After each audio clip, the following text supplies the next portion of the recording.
Welcome to the Indo-Pacific Playbook, the podcast produced by Ce.S.I, Centro Studi Internazionali in Rome, where we analyze the geopolitical and geoeconomic impacts of international politics in the Indo-Pacific. I am Elisa Querini, and I'll be your host for the next few weeks. मंत्री स्तर की बैठकें हुई विभिन्न क्षेत्रीय और वैश्विक मुद्दों पर 同志们、朋友们、女士们、先生们 between the Indo-Pacific and Europe. In today's episode, we'll explore one of the major players of the international chessboard, an economy that is predicted to become the third largest in the world by 2027, India. India will be the third largest economy soon.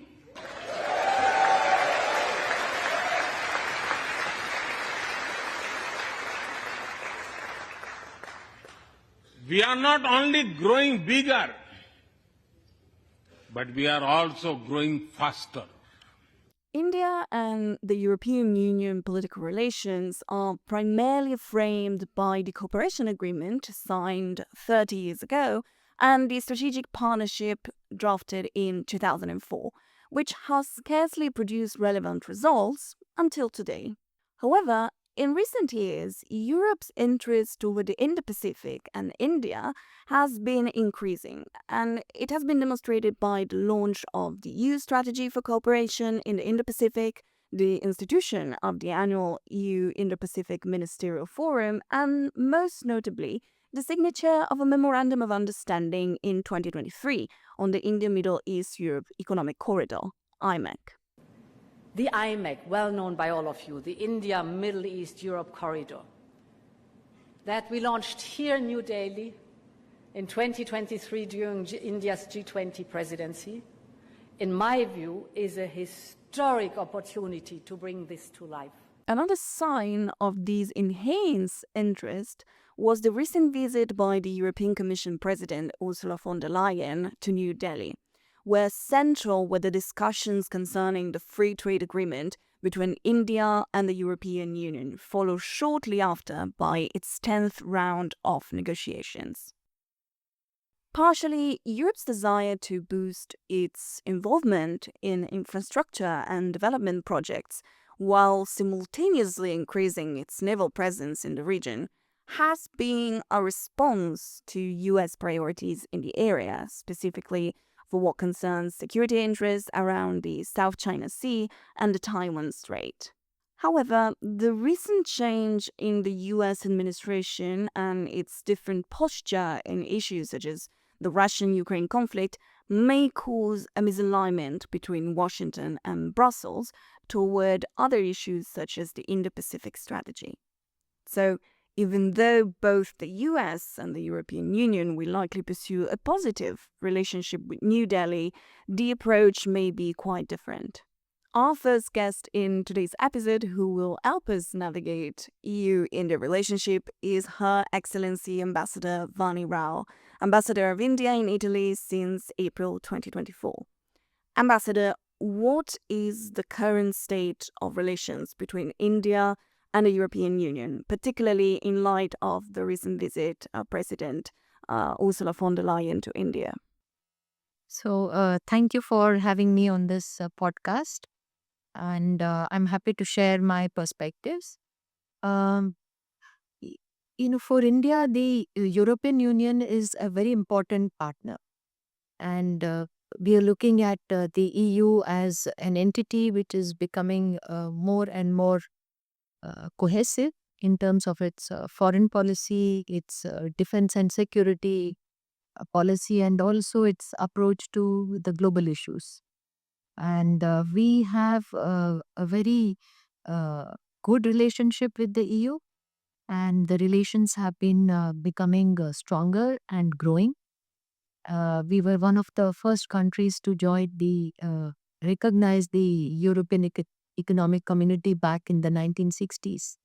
And our strategic partnership with the EU is about 20 years old now. So the visit of President von der Leyen was a very important one for India. It was the first after the new commission came to place. And it was also very unique and historical in some ways because it was not just her, but she came with 22 of the 27 commissioners in the College of Commissioners. And what it did was, uh, in addition to the leaders' dialogue that happens, her discussions with the Prime Minister Modi, were, of course, the central aspect of her visit. In addition, the 22 commissioners had extensive meetings with the Indian counterpart cabinet ministers. And this really elevated the political dialogue with the EU to an unprecedented level. It gave our government and a lot of the key stakeholders in our government an opportunity to speak to the EU leadership at the highest levels. Um, we must also see this visit in the context in which it took place.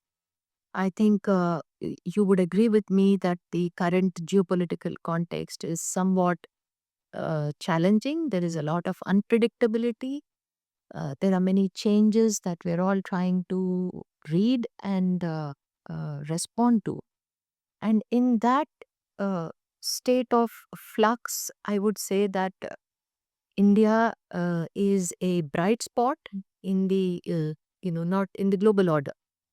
And also, to share some thoughts on how the EU views India. We are a stable and a very large democracy. So is the EU. And we have now emerged as the fourth largest economy in the world. And increasingly, India is playing a very important role in global issues. Uh, if you see India's own neighborhood, we have uh, become a very central player in the Indian Ocean region and more so in the Indo-Pacific region, which is our extended neighborhood. And the EU, which is also taking more interest in the Indo-Pacific, looks at India as a very uh, important partner for it in the region.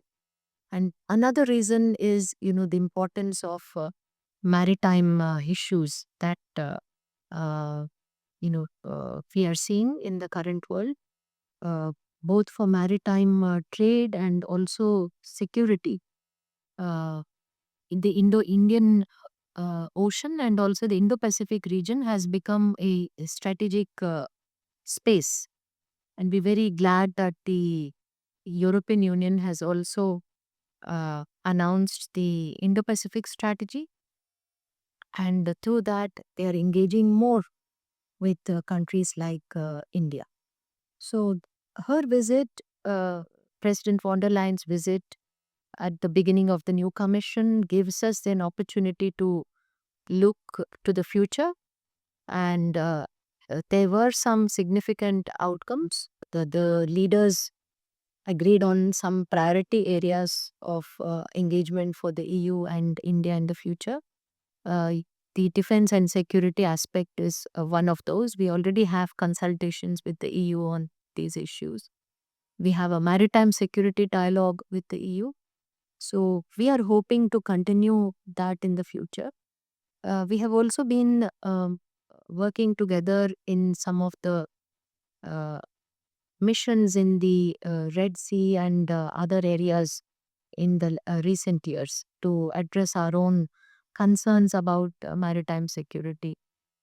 In addition, the second area was, the leaders decided to give a push to the free trade agreement. They had political will and direction. Uh, there is a leaders summit taking place later this year, end of 2025. So the two leaders gave an ambitious target of concluding the FTA by the end of 2025. So negotiations are underway. And connectivity was an important piece as well. Uh, i- Important to see that uh, Prime Minister and the President gave a push to the India Middle East economic Europe connectivity corridor. There is already a connectivity partnership between India and the EU. What we want to see in future is to work with the EU on a digital aspect of connectivity, telecom, obviously the energy and maritime aspect. So broadly, these are the key takeaways from the visit. Uh, Again, we have very strong partnerships with some of the key European countries, Italy, France, Germany, Sweden. In the last 20 years, our relations with these countries have also developed a great deal. But at the same time, India is making a very conscious effort to build its relations with Europe. And therefore, the EU is an important actor, an important entity. And hopefully, as we go forward, both India and EU will play important roles in this emerging multipolar world order.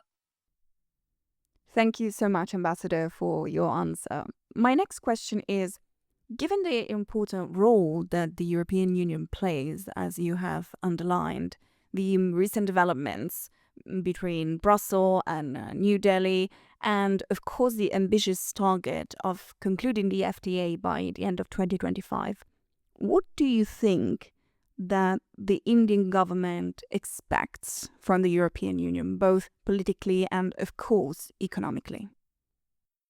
Politically, we hope that we can have a very regular and high level dialogue with the EU, both at the leaders level and also at the ministerial level. And this is important because the world is changing very rapidly, and there are both political and economic developments taking place. There are regional conflicts taking place. We need to speak to each other about how we view these developments and how we want to address them. And it is important to align our perspectives as much as possible and also how we want to address them. They may not be areas where we agree 100%, but the more we understand each other's policies and perspectives, the closer we will become as partners. And I see that the strategic convergences between the EU and India are increasing. Secondly, we would like to see the EU also uh, play an important role in the Indo-Pacific. There is an Indo-Pacific strategy and approach to the region. EU also has announced a connectivity strategy which wants to link Europe and Asia. Through these efforts, we would like to discuss more about the Indo-Pacific region and to see how we can also ensure peace, stability, and prosperity in the Indo-Pacific. And for the EU, also, the Indo-Pacific is important because of the maritime trade routes. And on global issues, we would like to again work together very closely, whether it is climate change, sustainable development, or peace in both Indo-Pacific, Europe, and globally. Upholding the rules-based international order, strengthening the multilateral system, addressing terrorism and radicalization. We have a lot of areas where we can closely align with each other and work together. Economically speaking, we want to build a partnership with the EU which goes beyond trade and investment. I shared with you that the leaders have an ambitious target of concluding the FTA negotiations by the end of this year. While doing that, we hope that both sides will adopt a long term perspective and take into consideration both the political and strategic factors while reaching a conclusion. And I want to explain this a little. The global conversations are shifting. We are hearing more uh, about supply chains, economic security, about diversifying our markets and suppliers, about trusted vendors. So these priorities, I hope, will become the driving factor when India and EU look at the free trade agreement. And obviously, the trade with EU is very large. If EU is India's largest trade partner, $124 billion. And the EU is also investing a great deal in India. So are Indian companies. So we are on a strong footing. Still, the potential is very low. But going forward, we should be having more conversations about how we want to make our industries and economies more competitive. Not just to look at market access for goods and services. I think those days are gone when we look at conventional trade uh, patterns with our foreign policy partners. We are also looking at the EU and India's Trade Technology Council, which is a very important platform to become a dynamic forum, a platform where we are discussing about critical technologies, about how to bring a clean energy transition. And these conversations are very important because India is also preparing for a big milestone in 2047. We want to become a developed economy by 2047. And as we go on that journey, the EU and member countries of the EU have a very important role to play. They can be a partner with us in this journey. They can work, individual EU countries can work with our companies, our governments and public sector undertakings. They can tap the huge investment opportunities that are there and help us build our infrastructure, our transport, healthcare, and other systems. And India has also been very successful in deploying digitalization in our country for transforming various sectors. This is again an area where we can work together with the EU. There are many success stories from India where we can uh, together, we can use them as digital public goods, both in, our own regions as well as beyond India. The other and last aspect I want to emphasize is mobility. Again, this is an area where we are having conversations. Uh, India, as a country with a enormous young pool of uh, workforce who are from the STEM fields and engineering, is very well positioned to, uh, you know, work with other countries in ensuring that the industries are more competitive. We are a hub for global R&D operations. We are a growing innovation ecosystem. And this gives an opportunity for the EU countries, the EU's companies to leverage India's talent pool. Already, Indian nationals are among the largest beneficiaries of the Erasmus scholarship program in the EU, and also one of the biggest recipients of the EU's Blue Card. So there are very successful examples of partnerships, academic partnerships and programs. And we can broaden these discussions and partnerships to R&D, also mobility. I think this mobility piece of the partnership will be mutually beneficial. So to conclude, I think there is a growing synergy between India's agenda to become a developed country by 2047 and the EU's own foreign and economic policy priorities. And we have a lot to gain from each other by working together. And as two entities which share a lot of values, we have a very solid foundation. And we hope that we can build this partnership further. Thank you. We sincerely thank Her Excellency Vani Rao for her contribution and for sharing with us her valuable insights. Today with us, we also have Professor Swasti Rao, who is currently an Associate Professor and Associate Dean for Global Initiatives at the Jindal School of International Affairs, Jindal Global University in India. And in addition to her academic role, she is a non-resident fellow at Eastern Circles in Paris and serves as a consulting editor at The Print, for which she curates a program, Geopolitics with Swasti. So, Professor Rao, thank you for being with us today.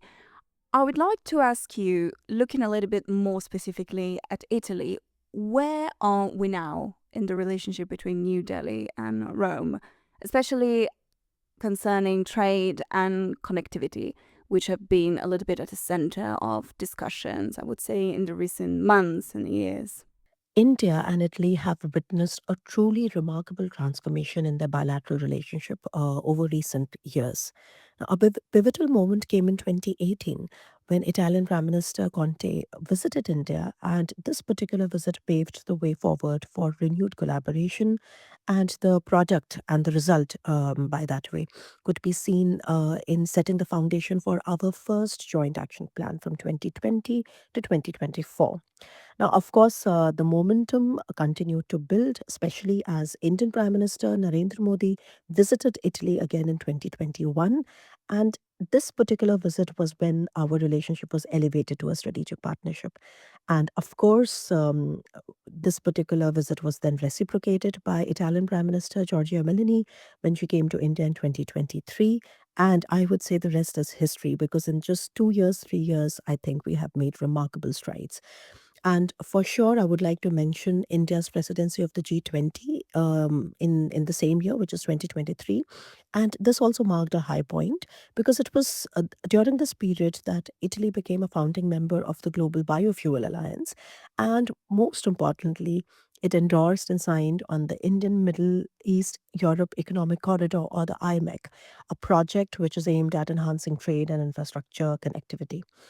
Similarly, more recently, our External Affairs Minister has been participating in the G7 meetings, as well as there are now discussions on the Joint Strategic Action Plan for the next 5 years, which is from 2025 to 2029.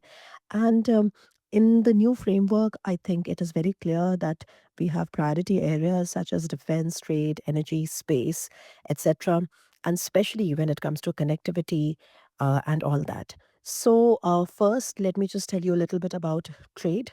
So, India and Italy currently have, trade worth 15 billion euros, and India enjoys a surplus. Then Italy is also been an investor in India, but obviously this is a relationship where economic relations or trade, bilateral trade, has remained extremely underutilized. So there is a huge, I would say, potential to grow. I think what also makes Italy extremely important for India is its geographic location and position in the Mediterranean. And for sure, that makes Italy a very important strategic partner when it comes to India's goal of diversifying trade routes and enhancing connectivity. So I have already told you about IMEC, but even though the Middle Eastern part of IMEC remains unstable and uncertain right now because of the situation in the Middle East region. But at the same time, it certainly makes a lot of sense for India to develop more strategic gateways into Europe because of the simple fact that Europe. At large, and also important member states, Italy including, have emerged as India's important strategic partners and trading partners, etc. And the logic is that so far, most of the Indian trade with Europe is routed only through three main ports, which are Rotterdam, Hamburg, and Antwerp. And most of these are actually in the western side of European continent.